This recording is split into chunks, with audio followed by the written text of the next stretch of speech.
আকাশবাণী আগরতলা। স্থানীয় সংবাদ পড়ছি চন্দন লেখা পাল। এখনকার বিশেষ বিশেষ খবর হলো, আসন্ন গ্রাম পঞ্চায়েত নির্বাচনের ব্যালট পেপার বন্টনের কাজ আজ থেকে শুরু হয়েছে। কেন্দ্রীয় জনজাতি কল্যাণ মন্ত্রী জুয়াল ওরাম আজ গোমতী জেলার কিছু স্থান পরিদর্শন করেন। সরকার আজ বলেছে যে প্রধানমন্ত্রী স্বনিধির অধীনে রাস্তার বিক্রেতাদের মোট 11,713 কোটি টাকা ঋণ দেওয়া হয়েছে। শান্তিরবাজার মহকুমা ক্রিকেট সংস্থা আয়োজিত চ্যালেঞ্জার ট্রফি সিনিয়র লিগ ক্রিকেটে ফাইনালে উঠেছে জগন্নাথপাড়া প্লে সেন্টার এবং ইয়ুথ সোসাইটি। এবারে আসছি বিস্তারিত সংবাদে। আসন্ন গ্রাম পঞ্চায়েত নির্বাচনের ব্যালট পেপার বন্টনের কাজ আজ থেকে শুরু হয়েছে। রাজ্য নির্বাচন কমিশনার শরদিন্দু চৌধুরী আকাশবাণীকে জানান, আজ 2টি ব্লকে ব্যালট পেপার সরবরাহ করা হয়। আগামীকাল আরো 4টি ব্লকে ব্যালট পেপার সরবরাহ করা হবে। ব্যালট পেপার ছাপানোর কাজ এখনো চলছে বলে তিনি জানান। আসন্ন গ্রাম পঞ্চায়েত নির্বাচন সুষ্ঠুভাবে সম্পন্ন করার লক্ষ্যে কেন্দ্রীয় নিরাপত্তা কর্মীরা রাজ্যে এসে পৌঁছেছেন। মোট 30 কোম্পানি কেন্দ্রীয় নিরাপত্তা বাহিনীকে গতকাল এবং আজ 8 জেলায় মোতায়েন করা হয়েছে বলে জানিয়েছেন এআইজি আইন শৃঙ্খলা অনন্ত দাস। কেন্দ্রীয় জনজাতি কল্যাণ মন্ত্রী জুয়াল ওরাম আজ গোমতী জেলা পরিদর্শনে গিয়ে প্রথমে ত্রিপুরা সুন্দরী মন্দিরে পুজো দেন। তিনি প্রসাদ প্রকল্পের অধীনে মাতাবাড়ি মন্দির প্রাঙ্গণে নির্মীয়মান এলাকা পরিদর্শন করেন এবং কাজের অগ্রগতি সম্পর্কে খোঁজ খবর নেন। তিনি আজ 18 ভোলার গড়িয়া একাডেমি মডেল স্কুল পরিদর্শন করেন। স্কুলে মহারাজের প্রতিকৃতিতে মাল্য প্রদান করেন তিনি। কেন্দ্রীয় মন্ত্রীকে গড়িয়া মডেল স্কুলের তরফে সংবর্ধনা দেওয়া হয়। কেন্দ্রীয় মন্ত্রী বলেন, গড়িয়া মডেল স্কুলের সার্বিক উন্নয়নের জন্য প্রয়োজনীয় সাহায্য করা হবে। কেন্দ্রীয় মন্ত্রীর সঙ্গে ছিলেন বিধায়ক রামপদ জমাতিয়া, জমাতিয়া হদঅকরা বিপ্র কুমার জমাতিয়া এবং মনীন্দ্রমোহন জমাতিয়া, গোমতীর জেলা শাসক তরিৎ কান্তি চাকমা সহ জনজাতি কল্যাণ দপ্তরের আধিকারিকরা। উল্লেখ্য, 2001 সালের 8ই আগস্ট গড়িয়া একাডেমি স্কুলের ভিত্তিপ্রস্তর স্থাপন করেছিলেন কেন্দ্রীয় মন্ত্রী শ্রী ওরাম। কেন্দ্রীয় জনজাতি কল্যাণ মন্ত্রী শ্রী ওরামের সঙ্গে রাজ্যের জনজাতি কল্যাণ মন্ত্রী বিকাশ দেববর্মা এবং সংখ্যালঘু উন্নয়ন মন্ত্রী শুক্লাচরণ নোয়াতিয়া আজ আগরতলায় রাজ্য অতিথিশালায় সৌজন্যমূলক সাক্ষাৎকারে মিলিত হন।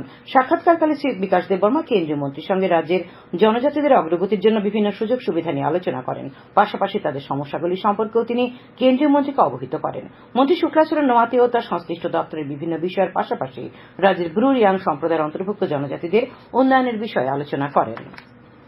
আসন্ন ত্রিস্তরীয় পঞ্চায়েতের নির্বাচনের ভোটকর্মীদের দক্ষতা বৃদ্ধির লক্ষ্যে আজ কৈলাসহরের ঊনকোটি কলাক্ষেত্রে দ্বিতীয় পর্বের প্রশিক্ষণ কর্মসূচি অনুষ্ঠিত হয়। উপস্থিত ছিলেন রাজ্য নির্বাচন কমিশনের পর্যবেক্ষক শীতেন্দ্র বিশ্বাস, রিটার্নিং অফিসার তথা চণ্ডীপুর ব্লকের বিডিও প্রসেনজিৎ মালাকার, সহকারী রিটার্নিং অফিসার ও সেক্টর আধিকারিকরা। অবাধ, সুষ্ঠু ও শান্তিপূর্ণভাবে ভোট পর্ব সম্পন্ন করতে ভোটকর্মীদের দায়িত্ব ও কর্তব্য সম্পর্কে প্রয়োজনীয় প্রশিক্ষণ দেওয়া হয় এবং তথ্যচিত্র উপস্থাপন করা হয়। উল্লেখ্য, চণ্ডীপুর ব্লকে 14টি গ্রাম পঞ্চায়েত রয়েছে। মোট পোলিং বুথের সংখ্যা 59। রিটার্নিং অফিসার শ্রী প্রসেনজিৎ মালাকার জানান, ইতিমধ্যেই ভোটকর্মীদের দল গঠন প্রক্রিয়া শেষ করা হয়েছে। ত্রিস্তরীয় পঞ্চায়েত নির্বাচনকে সুষ্ঠুভাবে সম্পন্ন করতে আজ জোলাইবাড়ি ব্লকে বিভিন্ন রাজনৈতিক দলের প্রতিনিধিদের নিয়ে গঠিত স্ট্যান্ডিং কমিটির সভা হয়। সভায় রিটার্নিং অফিসার মানস ভট্টাচার্য ভোট শান্তিপূর্ণভাবে সম্পন্ন করতে রাজনৈতিক দলগুলির দায় দায়িত্ব, নির্বাচনী আচরণবিধি সম্পর্কে রাজনৈতিক দলের প্রতিনিধিদের অবহিত করেন। মানসিক স্বাস্থ্য পরিষেবা প্রদানের উপর কমিউনিটি হেলথ অফিসারদের 4 দিনের সক্ষমতা বৃদ্ধির প্রশিক্ষণ আজ থেকে আগরতলার মুগ্গা ভবনে শুরু হয়েছে। উদ্যোক্তা জাতীয় স্বাস্থ্য মিশন এবং স্বাস্থ্য পরিবার কল্যাণ দপ্তর। Bengaluru national institute of mental health and neuro সায়েন্সের 9 জন বিশেষজ্ঞ চিকিৎসকের দল মানসিক স্বাস্থ্যের উপর প্রশিক্ষণ দিচ্ছেন। প্রশিক্ষণ কর্মসূচি চলবে আগামী 2 আগস্ট পর্যন্ত। রাজ্যে 200 জন কমিউনিটি হেলথ অফিসার এই প্রশিক্ষণ নিচ্ছেন। আগরতলা পুর নিগম ও নগর উন্নয়ন দপ্তরের যৌথ উদ্যোগে আজ আগরতলা টাউন হলে সাফাই মিত্র সুরক্ষা শিবিরের আয়োজন করা হয়। অনুষ্ঠানের প্রধান অতিথি আগরতলা পুর নিগমের মেয়র দীপক মজুমদার বলেন, সাফাই কর্মীদের সুরক্ষা ও অধিকার রক্ষার বিষয়ে রাজ্য সরকার ও পুর নিগম আন্তরিক। আগরতলা শহরকে পরিষ্কার পরিচ্ছন্ন রাখার ক্ষেত্রে তারা যে গুরুদায়িত্ব পালন করে যাচ্ছেন তার জন্য তিনি সাফাই কর্মীদের ধন্যবাদ জানান। তিনি বলেন, আগরতলা শহরকে পরিষ্কার পরিচ্ছন্ন রাখার জন্য কেন্দ্রীয় সরকারের স্বচ্ছতা অভিযানে নিগম বহু পুরস্কার পেয়েছে। অনুষ্ঠানে deputy mayor Monika Das Dutta, commissioner ড শৈলেশ কুমার যাদব উপস্থিত ছিলেন। শিবিরে বিনামূল্যে সাফাই কর্মীদের স্বাস্থ্য পরীক্ষা করে ওষুধপত্র প্রদান করা হয়। খবর প্রচারিত হচ্ছে আকাশবাণীর আগরতলা কেন্দ্র থেকে। সরকার আজ বলেছে যে প্রধানমন্ত্রী স্বনিধির অধীনে স্ট্রিট ভেন্ডার বা রাস্তায় যারা ব্যবসা করেন তাদের মোট 11,713 কোটি টাকা ঋণ দেওয়া হয়েছে। আজ রাজ্যসভায় একটি লিখিত উত্তরে আবাসন ও নগর বিষয়ক প্রতিমন্ত্রী তোফান সাহু এই কথা জানান। মন্ত্রী বলেন, রাস্তার বিক্রেতারা তাদের ব্যবসা সম্প্রসারণ এবং কার্যকরী মূলধনের প্রয়োজনে এই ঋণ ব্যবহার করেন।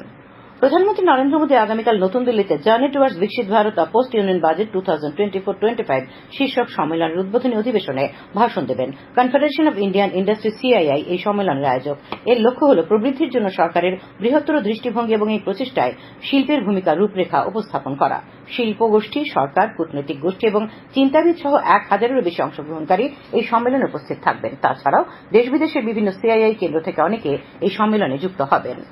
লোকসভায় কংগ্রেস নেতা রাহুল গান্ধী জাতিভিত্তিক আদমশুমারি এবং কৃষকদের ন্যূনতম সহায়ক মূল্য প্রদানের আইনি গ্যারান্টি দাবি করেছেন। সম্প্রতি পেশ করা সাধারণ বাজেটের উপর আজ লোকসভায় আলোচনায় অংশ নিয়ে তিনি বলেন যে বাজেটে ন্যূনতম সহায়ক মূল্যের জন্য আইনি গ্যারান্টি কৃষকদের সাহায্য করবে। তিনি অগ্নিবীর প্রকল্প নিয়েও প্রশ্ন তোলেন। তিনি অভিযোগ করেন যে দেশের জনসংখ্যার 73% হওয়া সত্ত্বেও কেন্দ্রীয় বাজেটে তপশিলি জাতি, তপশিলি উপজাতি এবং ওবিসিদের জন্য কিছুই নেই। তিনি প্রশ্নপত্র ফাঁসির বিষয়ে উল্লেখ করে বলেন যে এই ঘটনা তরুণদের প্রভাবিত করছে। শ্রী গান্ধী মধ্যবিত্তের উপর কর আরোপের বিষয়টি উত্থাপন করেন। শ্রী গান্ধীর বক্তব্যের সময় সংসদীয় বিষয়ক মন্ত্রী কিরেন রিজিজু অধ্যক্ষের মর্যাদা ক্ষুণ্ণ করার অভিযোগ তুলে তার কিছু মন্তব্যে আপত্তি জানান। অগ্নিবীর প্রকল্পের বিষয়ে শ্রী গান্ধীর মন্তব্যের উল্লেখ করে প্রতিরক্ষা মন্ত্রী রাজনাথ সিং বলেন, বিরোধী দলের নেতার দ্বারা এই প্রকল্প সম্পর্কে ভুল ধারণা তৈরি করা হয়েছে এবং তিনি সভায় অগ্নিবীর নিয়ে আলোচনা করতে প্রস্তুত বলে জানান। এর আগে আলোচনায় অংশ নিয়ে সমাজবাদী পার্টির ডিম্পল যাদব দাবি করেন যে শিক্ষা খাতে বাজেট বরাদ্দ ক্রমাগত হ্রাস করা হচ্ছে। তিনি বলেন, দেশে বেকারত্বের হার বাড়ছে এবং অগ্নিবীর প্রকল্প নিয়েও প্রশ্ন তোলেন তিনি। বাজেটে স্বাস্থ্য ক্ষেত্রে অপর্যাপ্ত তহবিলের অভিযোগ করে শ্রীমতী যাদব বলেন, দেশে ডাক্তার, নার্স এবং প্রযুক্তিবিদের বিশাল ঘাটতি রয়েছে। বিজেপি সুরেশ কুমার কাশ্যপ কেন্দ্রীয় বাজেটের প্রশংসা করে বলেন যে এটি দেশকে নতুন দিক নির্দেশ দেবে এবং দেশকে স্বনির্ভর করবে। তিনি আরো বলেন, 25 কোটি মানুষকে দারিদ্র্য থেকে বের করে আনা হয়েছে এবং যুবা ও মহিলাদের জন্য বাজেটে বেশ কিছু পদক্ষেপ তুলে ধরা হয়েছে। শ্রী কাশ্যপ বলেন, প্রধানমন্ত্রী আবাস যোজনার অধীনে 3 কোটি বাড়ি নির্মাণের ঘোষণা দরিদ্রদের জন্য একটি বড় উপহার। তিনি বলেন, দেশের তরুণদের আত্মনির্ভর করতে শিক্ষা, কর্মসংস্থান ও দক্ষতা উন্নয়নে বাজেটে বিশেষ গুরুত্ব দেওয়া হয়েছে। বিলোনিয়া ঈশ্বরচন্দ্র বিদ্যাসাগর কলেজে আজ যথাযোগ্য মর্যাদায় বাংলার নবজাগরণের অন্যতম পুরোধা ব্যক্তিত্ব ঈশ্বরচন্দ্র বিদ্যাসাগরের 133তম মৃত্যু দিবস পালন করা হয়। কলেজে বিদ্যাসাগরের আবক্ষ মূর্তিতে কলেজের অধ্যক্ষ ড মনোরঞ্জন দাস সহ অন্যান্য অধ্যাপক, অধ্যাপিকা ও ছাত্রছাত্রীরা পুষ্পার্ঘ অর্পণ করেন। এই উপলক্ষে আয়োজিত অনুষ্ঠানে বিদ্যাসাগরের জীবন দর্শন নিয়ে আলোচনা করেন কলেজের অধ্যক্ষ ড মনোরঞ্জন দাস, কলেজের শিক্ষক সংসদের যুগ্ম সম্পাদক অধ্যাপক দিলীপ সেন, অধ্যাপিকা ড প্রস্মিতা সরকার, অধ্যাপক অভিজিৎ চৌধুরী, অধ্যাপিকা মৌসুরী ভৌমিক প্রমুখ।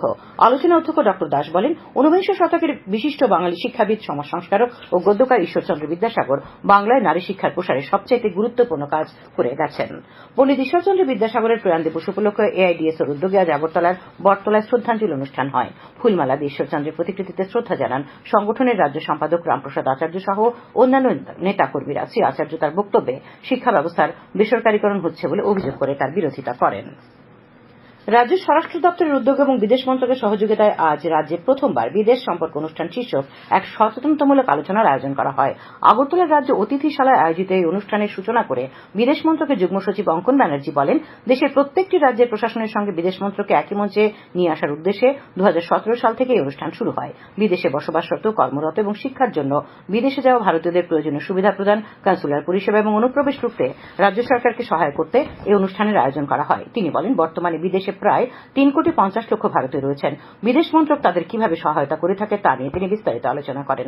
অনুষ্ঠানে regional passport officer Ashis Mitra আলোচনা করেন। পরে শ্রী ব্যানার্জি সাংবাদিকদের জানান, কেন্দ্রীয় সরকার সম্পূর্ণরূপে অবৈধ অনুপ্রবেশ রুখতে সচেষ্ট। এক্ষেত্রে রাজ্য ও কেন্দ্র সরকারকে একজোট হয়ে কাজ করতে হবে।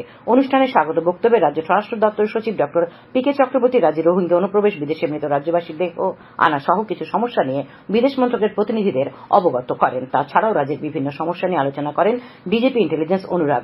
অনুষ্ঠানে বিদেশ মন্ত্রকের অপর সচিব রুসাল গার্গ, বাণিজ্য, বিনিয়োগের সুযোগ এবং অসুবিধা, শ্রমিক কল্যাণ নিয়ে অধিকর্তা ইভিএনডব্লিউ নীতিশ কুমার, সুরক্ষিত এবং বৈধ অভিবাসন নিয়ে প্রোটেক্টর অব ইমিগ্রেশন তনয়া দে আলোচনা করেন। অনুষ্ঠানে ত্রিপুরা মহিলা কমিশনের চেয়ারপারসন ঝর্ণা দেববর্মা, রাজ্য সরকারের বিভিন্ন দপ্তরের সচিব ও অধিকর্তারা উপস্থিত ছিলেন।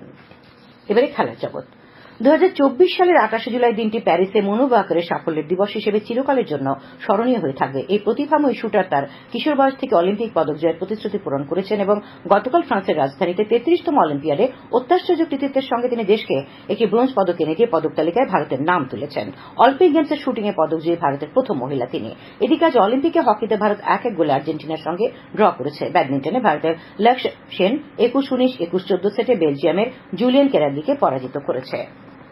শান্তিরবাজার মহকুমা ক্রিকেট সংস্থা আয়োজিত চ্যালেঞ্জার ট্রফি সিনিয়র লীগ ক্রিকেটের ফাইনালে উঠেছে জগন্নাথপাড়া প্লে সেন্টার এবং ইয়ুথ সোসাইটি। আগামী 31 জুলাই বাইখোলা স্কুল মাঠে মহরিপুর জনকল্যাণ সমিতির বিরুদ্ধে ফাইনাল ম্যাচ হবে। আজ সকালে প্রথমে ব্যাট করে ইয়ারং ওয়েলফেয়ার সোসাইটি 83 রান করতে সক্ষম হয়। জবাবে খেলতে নেমে জগন্নাথপাড়া প্লে সেন্টার এবং ইয়ুথ সোসাইটি 17 ওভারে 7 উইকেট হারিয়ে জয়ের জন্য প্রয়োজনীয় রান তুলে নেয়।